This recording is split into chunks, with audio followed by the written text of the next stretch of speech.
itu. Nah tidak mungkin ada orang tua santri 10.000 nang isi kangi. Dijemput saja setiap bulan. Iya, koin NU Sidrap kan begitu, Ustaz, jalan. Dan yang masuk itu kalau totalnya itu sekitar, kalau dikasih sebelum dikasih keluar, mungkin sekitar 50-an juta lebih. Setiap bulan. Itu ada uang 1.000, ada uang 2.000, ada uang receh. Kalau pulang dari belanja ada uang 1.000, masukkan ke situ.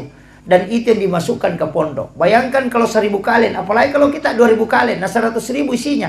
Pesantren dapat sumbangan dana itu 200.000, 200 juta per bulan. Itu aja Pak. Nggak usah repot banyak cari ini cari ini. Itu aja. Langkah konkretnya paling sederhana itu. Iya. Masa orang tua tidak bisa menyisihkan 10.000, apalagi kalau 100.000. Ya kan gitu. Itu kaleng, ini beli aja di Jakarta itu. Banyak pesan di Shopee itu. Itu kaleng 1 kali dipakai seumur hidup itu, karena ada dibawa lubangnya itu, ditarik baru diambil isinya baru ditutup. Tapi satu kuncinya, jangan kasih nama, pakai nomor saja supaya orang tidak merasa terganggu dengan sedekahnya. Iya, gitu. Di NU Sidrap itu hanya 400-an kayaknya kaleng yang jalan, itu sudah tembus hampir 50 juta per bulan. Makanya kalau kita kan itu saya bilang 10.000 saja per 1 kaleng. Kalau 1.000 kaleng kan 10 juta. Itu kan, itu bisa menggaji guru-guru di sini. Itu, itu. Jadi makanya kalau kita tidak bisa membangun pondok dan tidak bisa juga membantu dengan banyak, paling tidak itu yang kita lakukan. Iya. Nama siril lisari sisa berupiah isa nilala kusiulang. Yang penting dijemput setiap bulan. Bikinkan grup, ada satu yang menjemput khusus. Iya. Semua orang tua santri kan gampang. Orang tua santri dikasih, nanti ada keluarganya nak kasih lagi. Itu penting. Jadi ini penting saya wasiatkan untuk, tapi saya di pondok tidak pakai itu Ustaz, cuma di NU. Karena saya tidak mau dana NU terganggu dengan mengatakan ini pimpinan pondok baru beralih lagi ke NU, saya tidak mau. Biarkanlah NU yang saya mengambil barakahnya aja. Itu kuncinya. Dan saya dapat ilmu dari beberapa kiai tentang pondok Ustaz. Salah satu yang saya rasakan betul itu dan sangat kuat itu adalah sholawat Jibril. Saya itu dikasih tahu, siapa yang membaca sholawat Jibril 1.000 kali dalam sehari, nanti malam Jumat sholat sunnah hajat, baru baca 1.000 baru berdoa, itu sangat mudah dikabulkan. Dan betul, saya rasakan betul. Jadi saya ingat itu ketika ada tanah yang saya mau beli mahal sekali tapi dia tidak mau jual. Bacakan sholawat Jibril itu bisa dia wakafkan tanpa dibeli. 9 hari saya bacakan sholawat Jibril itu. Saya katakan ini betul-betul. Pondok pesantren ada beberapa di Jawa itu saya tidak usah sebut. Itu pimpinannya kasih tahu saya. Pesantren sebesar ini Ustaz itu modalnya hanya sholawat Jibril. Itu pesan beliau. Makanya ibu-ibu saya kasih tahu. Kalau bangun rumah, nah rumah itu tidak mau jalan-jalan pembangunannya, baca amalkan itu 1.000 kali dalam sehari semalam. Tapi jangan pakai berdoa, nanti khusus malam Jumat baru dipakai berdoa. Jadi malam Sabtu hanya dibaca, malam Ahad, malam Senin, malam Selasa, malam Rabu, malam Kamis hanya dibaca sampai 1.000. Tapi nanti malam Jumat kita sholat sunnah hajat, baru baca 1.000 baru berdoa. Insyaallah tembus itu. Itu kuncinya untuk sholawat Jibril. Pokoknya apa saja, ada sesuatu yang kita mau jual tidak mau laku, tapi jangan ingat barangnya. Ya, jangan ingat. Jadi cukup minta kepada, ambil barakahnya Rasulullah. Sholawat Jibril itu sallallahu ala Muhammad. Jadi itu aja. Cuma kita pakai biasa mukaddimah. Innallaha malaikatahu yusholluna 'alan nabi ya ayyuhalladzina amanu shollu 'alaihi wa sallimu taslima. Baru kita baca 1.000 kali. Paling tidak 1 kali duduk aja. Karena sholawat Jibril itu 1 kali duduk, kalau 1.000 itu hanya 12 menit. 12 menit itu.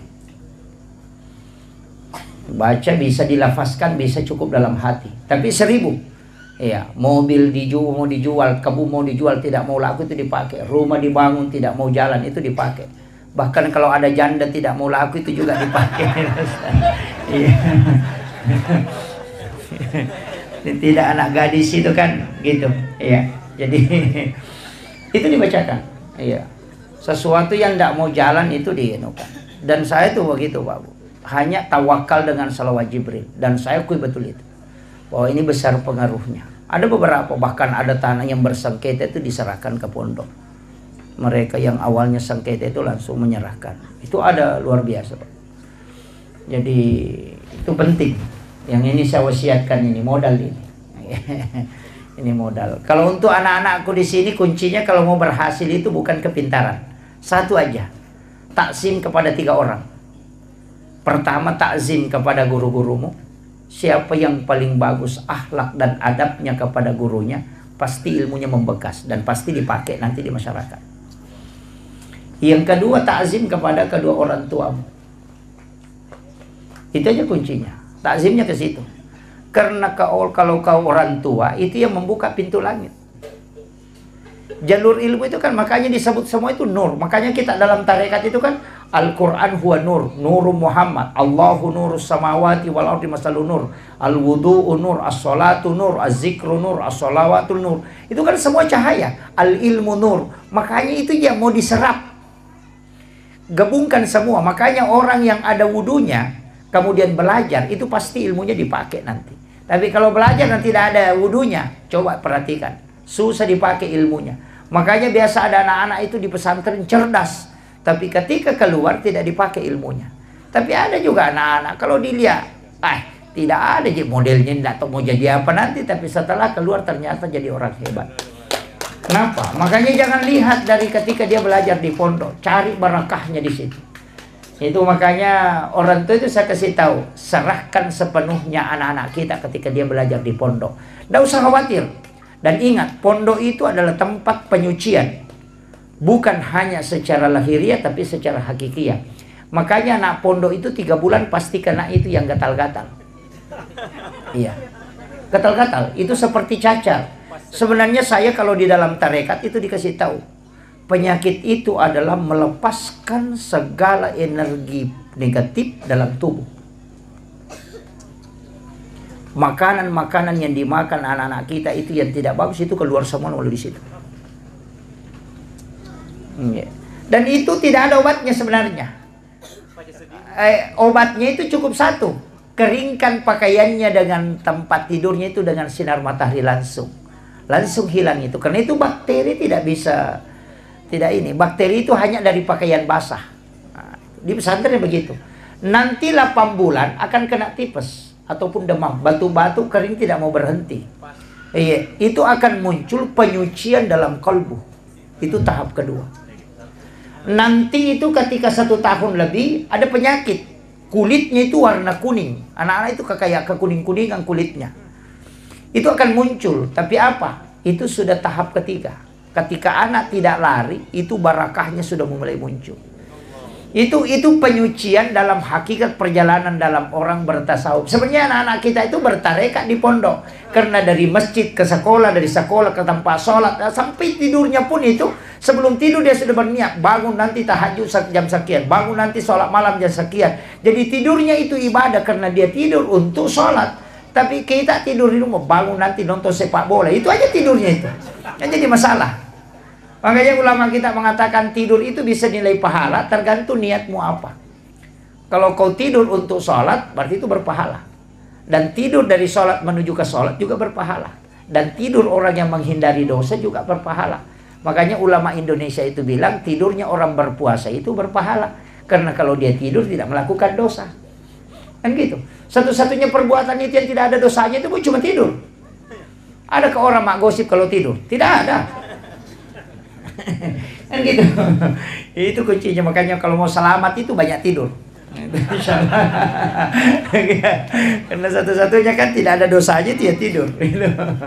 Kemudian saya ingin sedikit lanjutkan lagi nih. Saya terlalu jauh memutar. Kemudian itulah perjalanan Nabi. Makanya itu ketika Rasulullah masuk ke Masjidil Aqsa.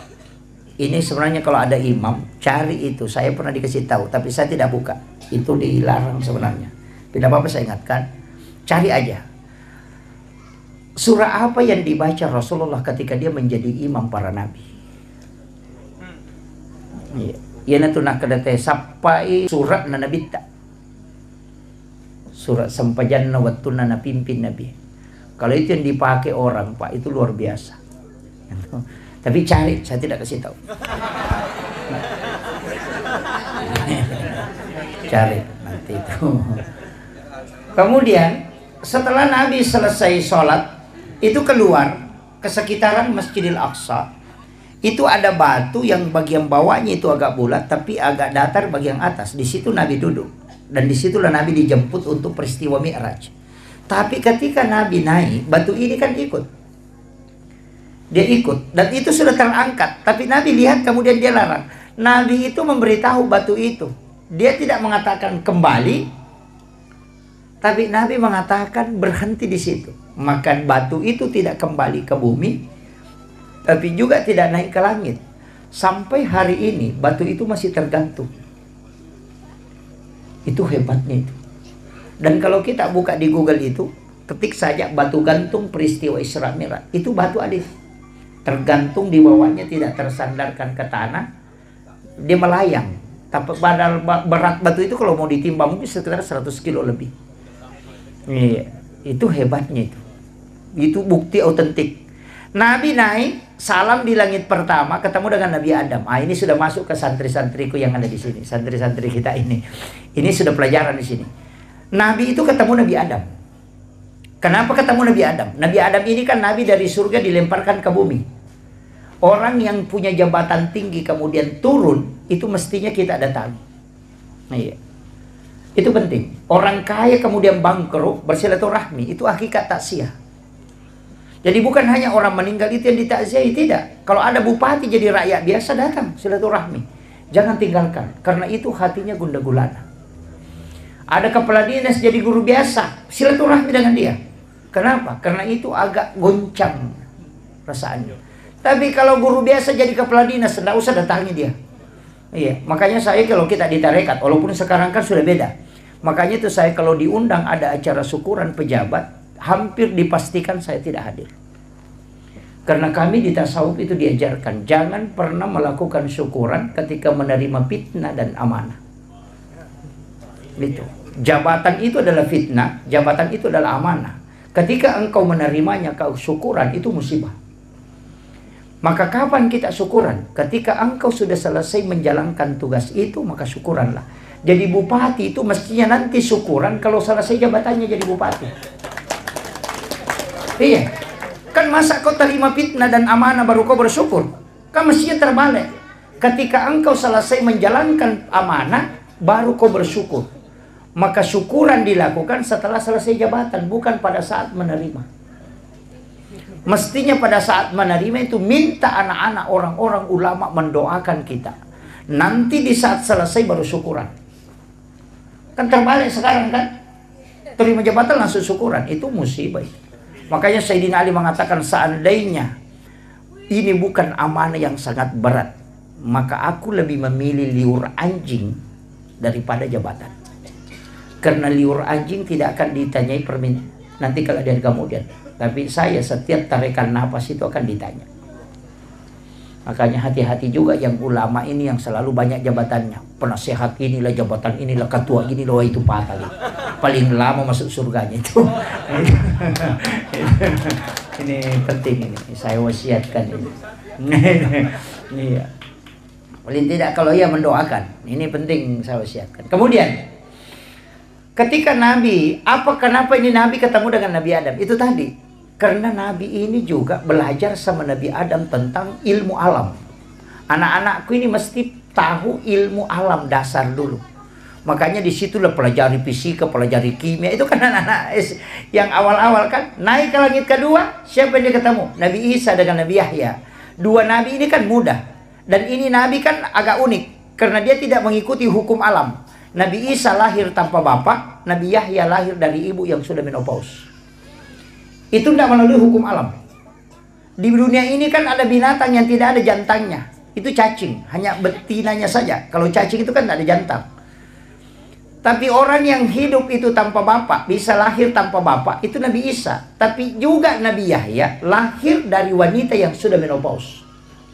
Apa maknanya ini? Kan begini, Nabi Isa itu kan anaknya Maryam. Maryam itu kan dipelihara oleh Nabi Zakaria. Dan Nabi Zakaria ini kan melahirkan anak satu yang namanya Nabi Yahya inilah. Jadi Nabi Yahya dengan Nabi Isa itu adalah dua nabi yang muda, itu hampir seumuran.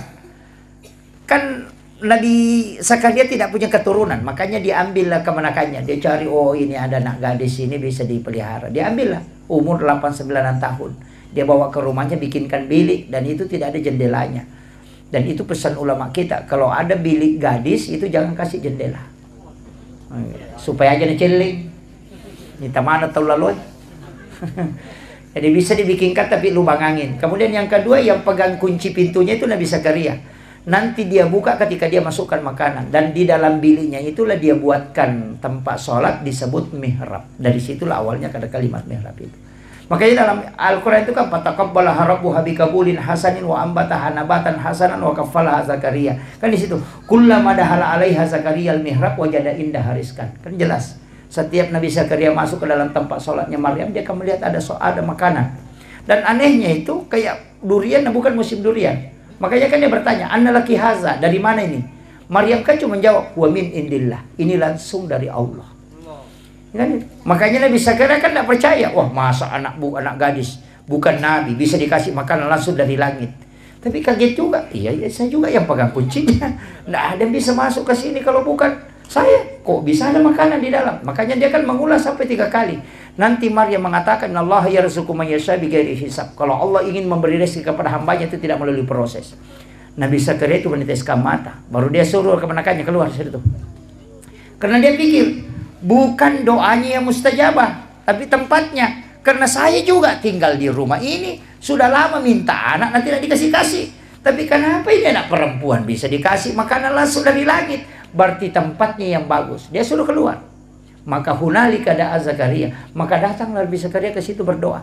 Wa huwa qa'imun yusalli fil mihrab. Sementara dia berdiri sholat di dalam mihrabnya, apa yang dia minta? Rabbi habli min ladunka dzurriyyatan thayyibatan innaka sami'ud du'a. Langsung dijawab itu. Fanadathul malaikatu wa qa'imun yusalli fil mihrab. Allaha yubassyiruka bi Yahya.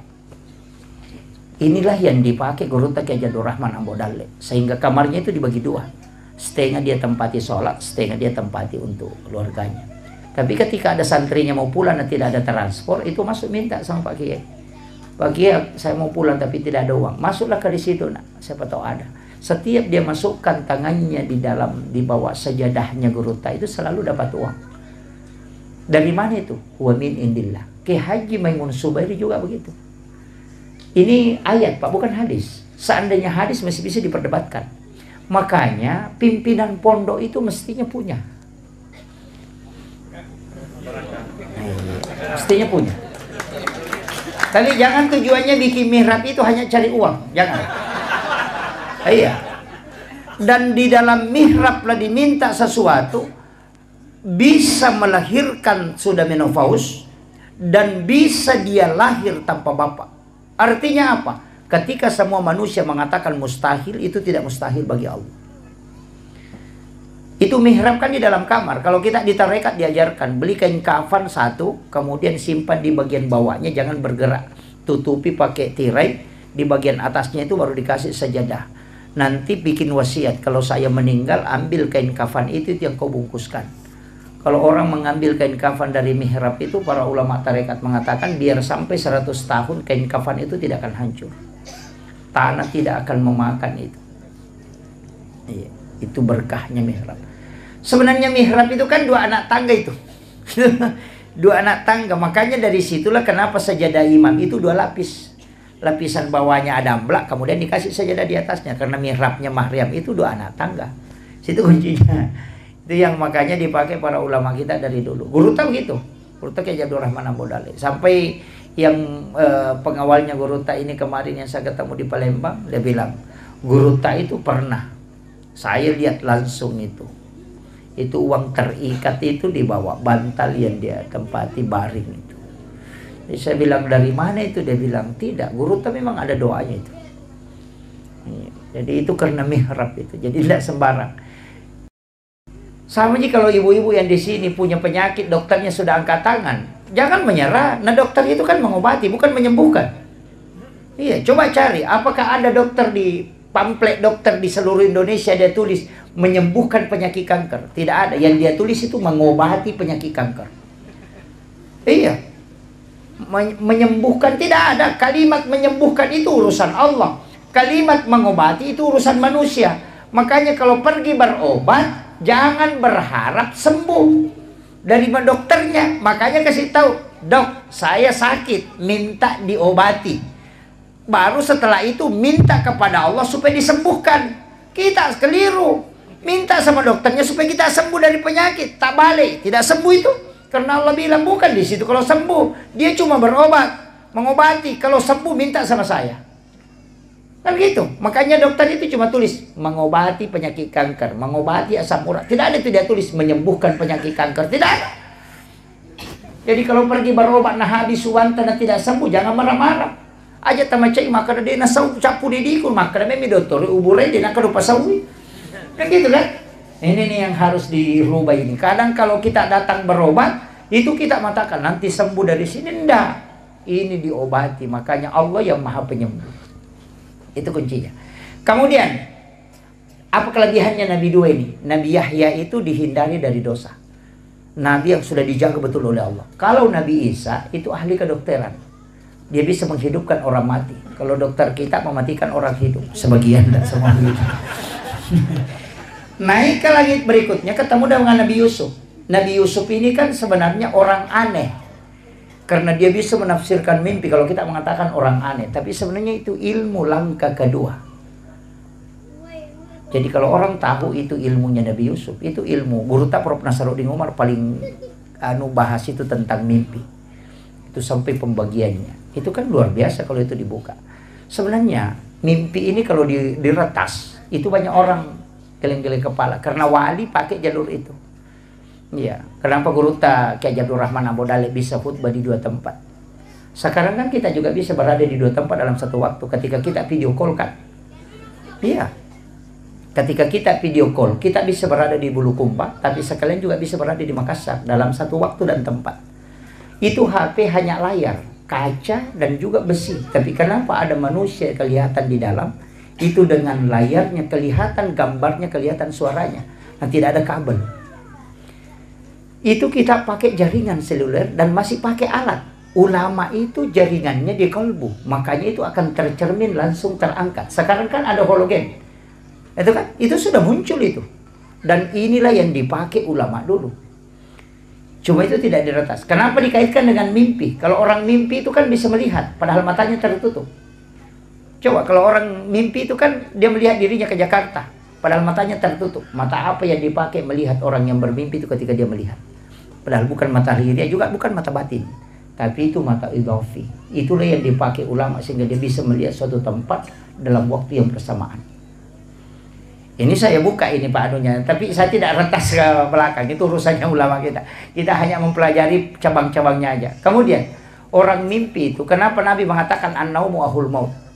Tidur itu saudara dengan mati. Itu persis ketika orang mati itu bisa melihat ke dunia.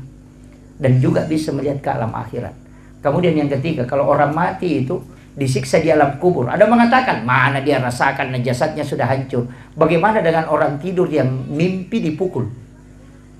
Tidak ada yang menyentuhnya, tapi badannya merasakan sakit, padahal tidak ada yang menyentuh.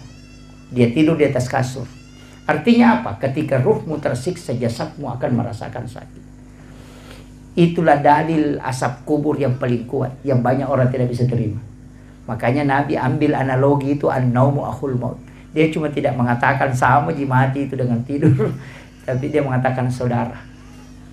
Ini. Kan itu kuncinya. Orang tidur itu hanya 5 menit, tapi bisa bolak-balik dari Jakarta. Ketika dia bermimpi, dari Jakarta tadi pernah naik pesawat itu 4 jam. Kan gitu. Artinya dalam waktu yang singkat dia bisa memasuki alam yang lama. Tapi dia hanya tidur 5 menit. Itulah kenapa guru tak Kiai Abdul Rahman Abu Dalek ketika ditanya oleh guru tak Pak Kiai Sanusi Baco, dari mana kau mengambil dalil ini? Karena guru tak Kiai Abdul Rahman Abu Dalek, dia mengatakan 6 tahun saya ngaji kitab Al-Sama Imam Syafi'i. Itu. Dan itu yang sampaikan itu Dr. Gus Nur Taufik Sanusi.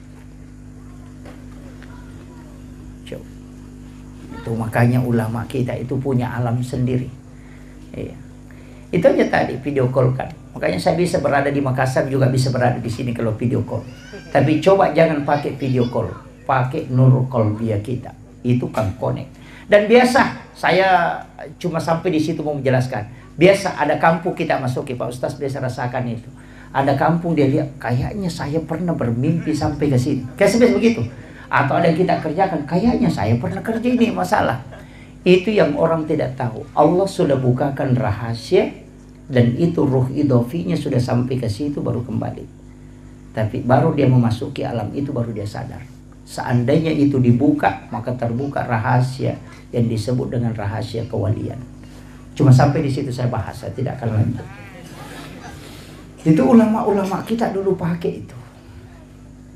Kemudian ketemu Nabi Yusuf tadi ini kan. Nabi Yusuf itu bendahara negara, Pak. Itu menteri keuangan. Cuma Nabi Yusuf itu enaknya karena dia di terungkui jolo. Masuk pula terungkungnya menjadi bendahara negara, menjadi menteri keuangan. Yo video ke Indonesia, pajak pi menteri nape terungku. Terbalik kan? Jadi itahang jolong napa manci menteri. Yo manci menteri jo nape itahang. Itu kan anunya. Kemudian Nabi Yusuf ini kan sebenarnya ahli ekonomi.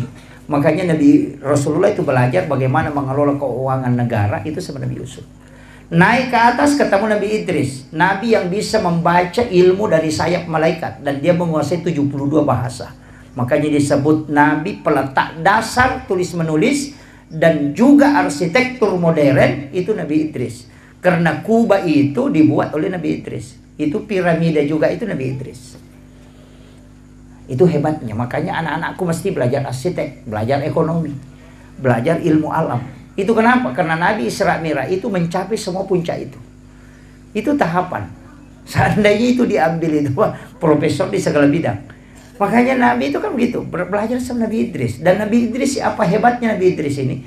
Satu-satunya Nabi juga yang memang itu ketika dia membaca simbol, itu hebat sekali itu. Makanya sampai bintang-bintang itu dia bisa baca itu.